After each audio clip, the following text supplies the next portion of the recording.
साथियों को मेरा नमो बुद्धाय, जय भीम, जय मूल्यवासी। साथियों, डॉक्टर बाबा साहब अम्बेडकर के दृष्टिकोण में बुद्धिज्म, इस सीरीज का यह 26वां एपिसोड है। और पिछले एपिसोड में हमने ये जाना कि मनुस्मृति किसने लिखी, मनुस्मृति को कब लिखा गया और मनुस्मृति का महिमा मंडन करने के लिए ब्राह्मणों ने क्या क्या किया, कैसे कैसे किया, इसे हमने पिछले एपिसोड में जानने का प्रयास किया। यदि आपने वो एपिसोड नहीं देखा है तो आप प्लेलिस्ट पर जाकर उस एपिसोड को देख सकते हैं। अब आज की इस एपिसोड में हम ये जानने का प्रयास करेंगे कि आखिर मनुस्मृति में वो कौन कौन से महत्वपूर्ण श्लोक है या महत्वपूर्ण बातें हैं जो कि हमारे विषय के संदर्भ में आवश्यक है। उन आवश्यक श्लोकों और महत्वपूर्ण बातों को हम स्टेप बाय स्टेप इस एपिसोड में जानने का प्रयास करेंगे। यदि आपने इस चैनल को सब्सक्राइब नहीं किया है तो नीचे लाल कलर की बटन पर क्लिक करके चैनल को सब्सक्राइब कर दीजिए। चलिए हम इस एपिसोड की शुरुआत करते हैं।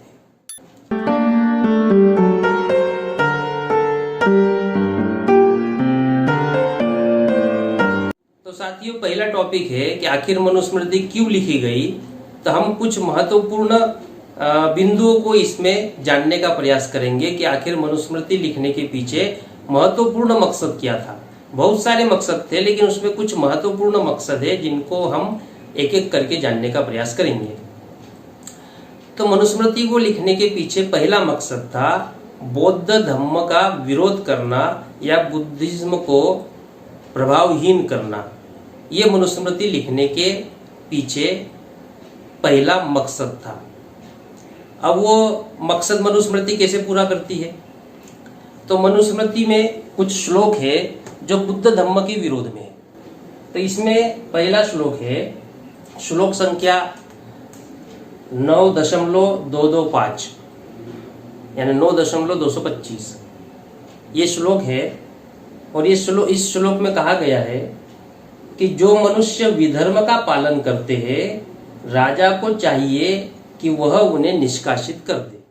तो साथियों, यहाँ पर विधर्म का क्या मतलब है या विधर्मी का क्या मतलब है? दो शब्द है, विधर्म और विधर्मी।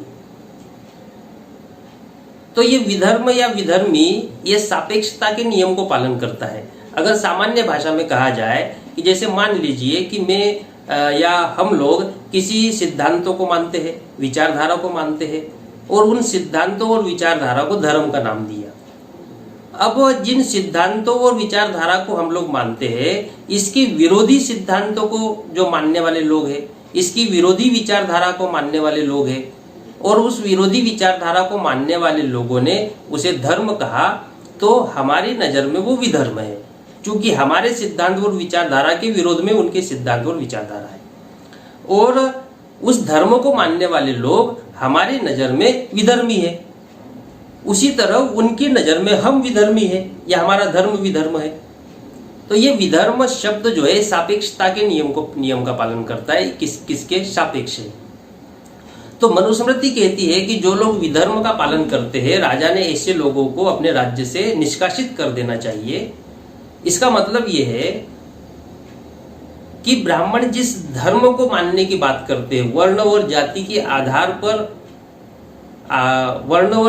आधार पर जो सिद्धांत बनाए गए हैं, उन सिद्धांतों को वो धर्म कह रहे हैं। तो जो वर्ण और जाति का विरोध करते हैं, जो वर्ण और जाति के सिद्धांतों को नहीं मानते हैं, उन लोगों को मनुस्मृति ने विधर्मी कहा। तब प्रश्न है कि उस समय वर्ण और जाति का विरोध करने वाले कौन थे? तो पहली बात तो यही है कि उस समय अगर हम इसका अध्ययन करें तो उस समय ब्राह्मण जिसे धर्म कहते हैं, उसके अलावा भारत में केवल मात्र बौद्ध धर्म था। क्योंकि पुष्यमित्र शुंग के समय में जब मनुस्मृति लिखी गई तो पुष्यमित्र शुंग के समय में ही बृहद बुद्धिस्ट राजा थे और मौर्य साम्राज्य था। मौर्य साम्राज्य ने बुद्ध धर्म को अपना राजधर्म घोषित किया था, तो संपूर्ण भारत बौद्धमय था। तो ब्राह्मण मनुस्मृति में जिसे वो अपना धर्म कह रहे हैं और विधर्मी किसी और को कह रहे हैं, तो वो दूसरा अन्य धर्म कौन सा था? ब्राह्मणों के धर्म को छोड़कर दूसरा अन्य धर्म कौन सा था? तो उस समय भारत में केवल मात्र बौद्ध धर्म था, इसके अलावा कोई धर्म भारत में अस्तित्व में नहीं था। सारे धर्म तो पहली सदी के बाद में फिर आते गए, लेकिन उस समय ब्राह्मण के धर्म के अलावा केवल मात्र एक धर्म था, वो था बौद्ध धर्म। तो अगर मनुस्मृति में लिखा है कि जो लोग विधर्म का पालन करते हैं राजा ने उनको निष्कासित कर देना चाहिए, इसका मतलब यह है कि जो लोग बौद्ध धर्म का पालन करते हैं उन लोगों को राजा ने अपने राज्य से निष्कासित कर देना चाहिए। तो इसका मतलब यह है कि ये मनुस्मृति बौद्ध धर्म और बौद्ध धर्मों को मानने वालों के विरोध में लिखी गई थी। इस श्लोक से हमें ये पता चलता है। दूसरा श्लोक नंबर 5.90 या 5.90, ये दूसरा श्लोक नंबर है। इस श्लोक में क्या कहा गया है कि उन महिलाओं का जल तर्पण नहीं किया जाएगा जो विधर्मी पंथ में सम्मिलित हो गई है। तो ये जो श्लोक है कि उन महिलाओं का जल तर्पण नहीं किया जाएगा जो विधर्मी पंथ में सम्मिलित हो गई है, इससे हम कई तरह के अनुमान लगा सकते हैं। पहला तो अनुमान ये है कि उस समय बहुत बड़ी संख्या में महिलाएं विधर्म, ब्राह्मणों की नजर में जो विधर्म है वो एक्चुअल में बौद्ध धर्म है। तो उस समय बड़ी संख्या में महिलाएं बौद्ध धर्म का पालन करती थी, बुद्धों के संस्कारों को अपनाती थी, बुद्धिज्म सिद्धांतों के अनुसार अपना आचरण करती थी, अपने घरों में बौद्ध संस्कार करवाती थी या करती थी। तो मनुस्मृति कहती है कि उन महिलाओं का भी जल तर्पण नहीं करना चाहिए। जल तर्पण का मतलब ये है कि जब व्यक्ति विभिन्न प्रकार के, मनुष्य के जीवन में विभिन्न प्रकार के संस्कार होते हैं, अंतिम संस्कार होता है तो उसे जल तर्पण कहा जाता है। तो जल तर्पण यानी उनको किसी प्रकार का कोई सम्मान नहीं देना है, जल तर्पण नहीं किया जाएगा। किन महिलाओं का? जो बुद्ध धर्म का पालन करती है। तो पहले ये श्लोक में कहा कि बौद्ध धर्म का पालन करने वालों को राज्य से निष्कासित कर देना चाहिए, ये राजा को आदेश दिया। दूसरा उन्होंने कहा कि जो महिलाएं बौद्ध धर्म का पालन करती है उन्हें किसी प्रकार का मान सम्मान नहीं देना चाहिए, जल तर्पण नहीं करना चाहिए, ये दूसरा श्लोक कहता है। तीसरा श्लोक है श्लोक नंबर 4.30 या 4.30। तो इस श्लोक में कहा गया है कि वह गृहस्थ वचन से भी विधर्मी तार्किक यानी कि वेदों के विरुद्ध तर्क करने वाले को सम्मान न दे। तो ये जो श्लोक है ये थोड़ा सा अलग है, लेकिन इसको अगर हम सामान्य भाषा में समझे तो ये श्लोक ये कहता है कि जो गृहस्थ लोग हैं, जो अपना परिवार चलाते हैं, खेती बाड़ी करते हैं, जो गृहस्थ लोग हैं, उन लोगों ने ऐसे लोगों का सम्मान नहीं करना चाहिए जो वेदों के विरोध में तर्क करने का कार्यक्रम चलाते या वेदों के विरोध में तर्क करते हैं। तो अब उस समय वेदों के विरोध में तर्क करने वाले कौन थे? तो वेदों के विरोध में तर्क करने वाले बौद्ध भिक्षु ही थे, जो वेदों के विरोध में, ईश्वर ब्रह्मा के विरोध में समाज में घर घर जाकर प्रचार प्रसार करने का काम करते थे। तो मनुस्मृति ये कहती है कि जो कोई भी ग्रस्त है उस ग्रस्त व्यक्ति ने वेदों का विरोध करने वालों को सम्मान नहीं देना चाहिए। तो गृहस्थ और भिक्षु में क्या संबंध था? तो भिक्षु समाज में घर घर जाकर प्रचार प्रसार करने का काम करता था और इसके बदले में गृहस्थ भिक्षुओं को भोजन दान देते थे, फल दान देते थे, चीवर दान देते थे, उनके रहने के लिए विहार की व्यवस्था करते थे। तो ये गृहस्थ ये काम करते थे। अब मनुस्मृति क्या कहती है कि जो गृहस्थ है उन लोगों ने एक वेदों का विरोध करने वाले यानी भिक्षुओं को किसी प्रकार का सम्मान नहीं देना चाहिए। इसका मतलब उन्हें भोजन दान नहीं देना चाहिए, उन्हें फल दान नहीं देना चाहिए, उन्हें चीवर दान नहीं देना चाहिए, उनके रहने के लिए विहार की व्यवस्था नहीं करनी चाहिए। और ऐसा उन्होंने कानून बनाकर कहा, मनुस्मृति में कानून बनाकर उन्होंने कहा। अब आप कल्पना कीजिए कि ये कानून बना दिया और लागू कर दिया, तो मान लीजिए किसी गांव में कोई भिक्षु आया, तो कानून कहता है कि वेदों का विरोध करने वालों को सम्मान मत दो। अब मान लीजिए कोई भिक्षु गांव में आया तो गांव में रहने वाले जो गृहस्थ है वो ये सोचेंगे कि कानून बना है कि इन वेदों का विरोध करने वाले भिक्षुओं को सम्मान नहीं देना चाहिए, तो वो गृहस्थ ना ही उन्हें भोजन दान देंगे, ना फल दान देंगे, ना चीवर दान देंगे, ना ही उनके रहने की व्यवस्था करेंगे। तो भिक्षु जब आएगा तो जब उसे ये सब नहीं मिलेगा तो कितने दिन तक यह कार्य कर पाएगा? जब उसे भोजन दान फल दान वगैरह ही नहीं मिलेगा तो वो दूसरे गांव में जाएगा, दूसरे गांव में भी लोग यही सोचेंगे। और गृहस्थ लोग ये सोचेंगे कि अगर हमने इन्हें भोजन दान फल दान दिया तो राजा को पता चल जाएगा कि हमने कानून का उल्लंघन किया है, तो उस कानून के विरोध में हमको दंड मिलेगा, हमें सजा मिलेगी। तो कानून के विरोध में लोग नहीं जाना चाहेंगे, और जो कानून के विरोध में जाएगा उसे सजा मिलेगी। तो एक प्रकार से ये जो श्लोक है, ये श्लोक भिक्षुओं का दाना पानी बंद करने के लिए ये श्लोक या ये नियम बनाया गया। भिक्षुओं का दाना पानी बंद करने के लिए यह नियम बनाकर इसमें दंड का प्रावधान करने का भी उन्होंने कार्य किया होगा। तो इस श्लोक के आधार पे यह कहा जा सकता है कि मनुस्मृति बौद्ध धर्म के विरोध में लिखी गई या बौद्ध धर्म को मानने वालों के विरोध में लिखी गई, दोनों बातें। अब अगला श्लोक है 9.226 यानी 9.226। ये श्लोक क्या कहता है वो हम देख लेते हैं। श्लोक कहता है कि राजा के साम्राज्य में रहने वाले छद्म वेश में ये डाकू अपने कुकृत्यों से सम्राट जगत को अनवरत हानि पहुंचाते हैं। अब इस श्लोक का क्या मतलब है?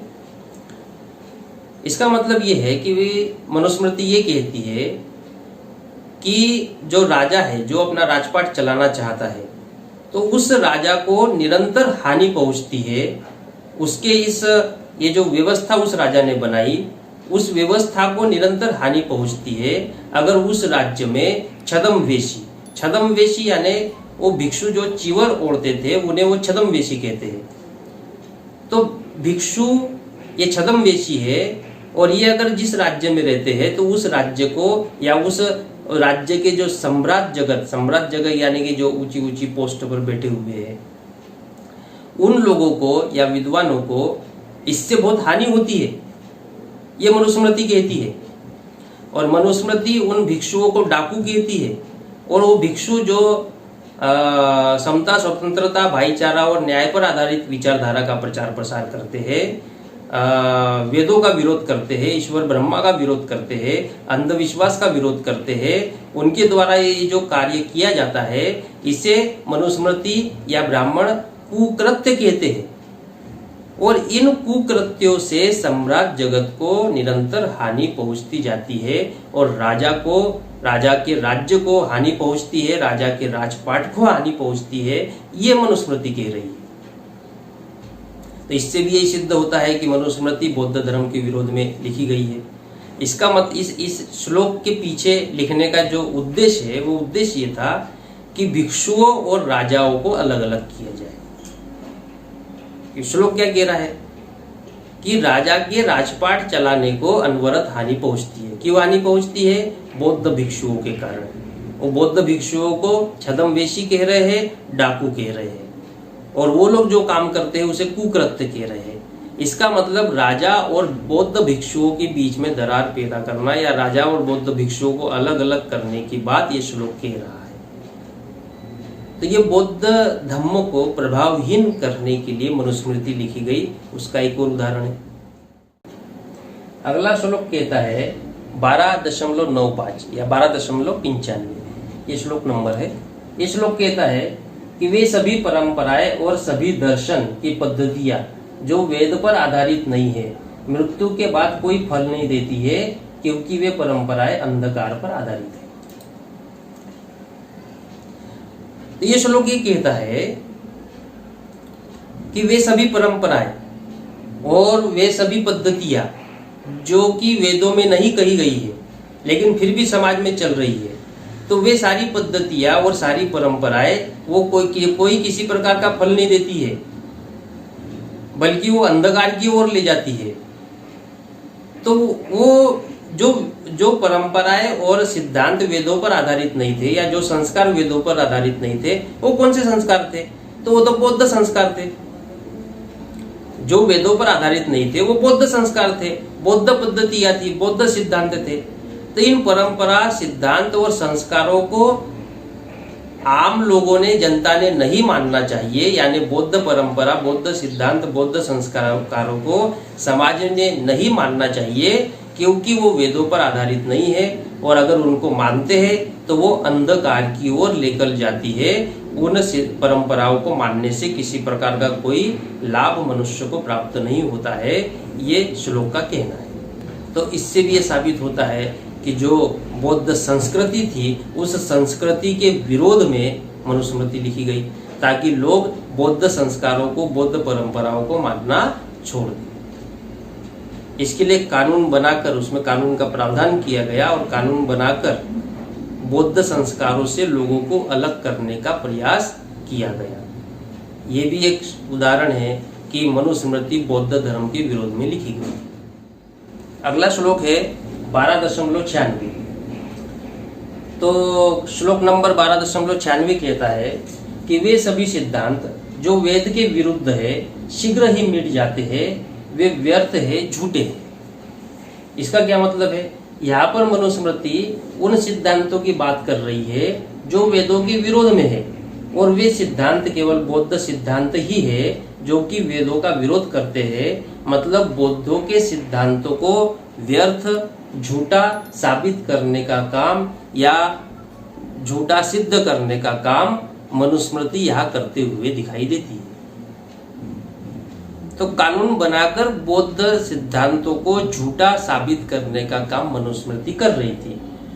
तो इन सभी श्लोकों का अध्ययन करने पर यह सिद्ध हो जाता है कि निश्चित रूप से मनुस्मृति बौद्ध धर्म के विरोध में या बौद्ध धर्म को प्रभावहीन करने के लिए ही लिखी गई थी।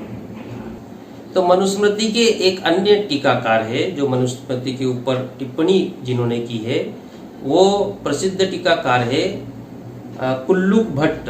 तो कुल्लुक भट्ट ने अपने जो टीका की, उस टीका में उसने कहा कि मनुस्मृति में जो श्लोक लिखे गए हैं और उसमें जो विधर्मी शब्द आया है, वो विधर्मी शब्द निश्चित रूप से बौद्ध धर्म और बौद्ध धर्म को मानने वालों के लिए ही कहा गया है। ये कौन कह रहा है? ये कुल्लुक भट्ट कह रहा है। तो इससे यही सिद्ध होता है कि मनुस्मृति का निर्माण बौद्ध धर्म को समाप्त करने के लिए किया गया था। ऐसे ऐसे कानून, ऐसे ऐसे नियम बनाए गए ताकि आम जनता और बौद्ध धर्म के बीच में दरार पैदा हो जाए और बौद्ध धर्म से आम जनता अलग हो जाए। इस उद्देश्य को ध्यान में रखते हुए मनुस्मृति लिखी गई थी।